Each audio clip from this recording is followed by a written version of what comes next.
Magita yang diselenggarakan 16 dan 17 September 2017. Berbagai kategori dilombakan dalam kegiatan yang dipusatkan di Banjar Sedana Merta, Desa Pekraman Ubung ini.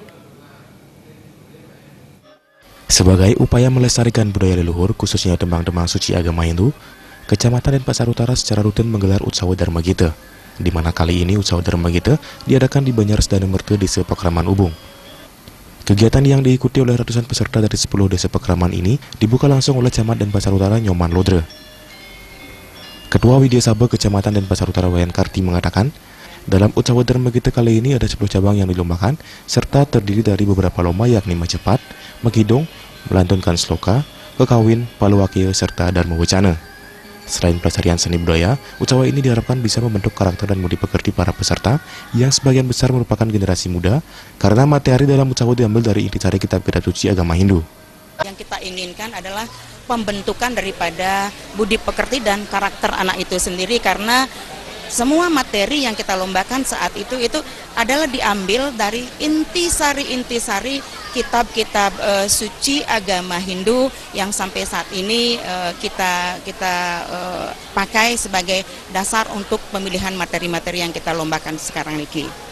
Camat Denpasar Utara Nyoman Lodre di sela-sela kegiatan menambahkan, Utsawa ini juga sebagai ajang untuk menjaring calon-calon perwakilan Kecamatan Denpasar Utara dalam ajang Utsawa Dharma Gita di Kota Denpasar, di mana Utsawa ini sebelumnya sudah diselenggarakan oleh masing-masing desa Pekraman. Dan semua desa sudah menyelenggarakan kegiatan-kegiatan di masing-masing desa. Nah, di mana masing-masing desa tersebut sudah punya bibit-bibit yang akan tampil di Utsawa Dharma Gita Kecamatan.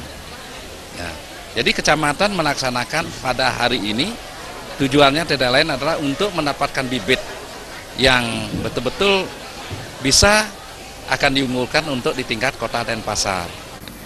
Beberapa desa Pekraman yang turut menghadiri berharap kegiatan Utsawa Dharma Gita ini ke depan bisa terus dikembangkan dan ditingkatkan. Pasalnya ajang seperti ini sangat positif bagi generasi muda. Jadi supaya bisa melibatkan sebanyak-banyaknya generasi muda kita di dalam mengikuti kegiatan Utsawa, sehingga dia bisa pada akhirnya nanti kita harapkan dia bisa membentengi dirinya dari pengaruh-pengaruh global ke depan ini. Kita ingin melestarikan seni, budaya, dan agama, gitu, okay? Karena agama Hindu khususnya di Bali, karena adat, budaya, agama jadi satu, gitu, okay? Nah, kalau kita melestarikan seni, budaya, berarti kita juga melestarikan agama. Berbagai cabang yang dilombakan dalam Utsawa Dharma Gita ini tampak diikuti dengan sangat antusias oleh para peserta. Karya Gita, Bali TV. Dan pemirsa, memperingati hari ulang tahun ke-20,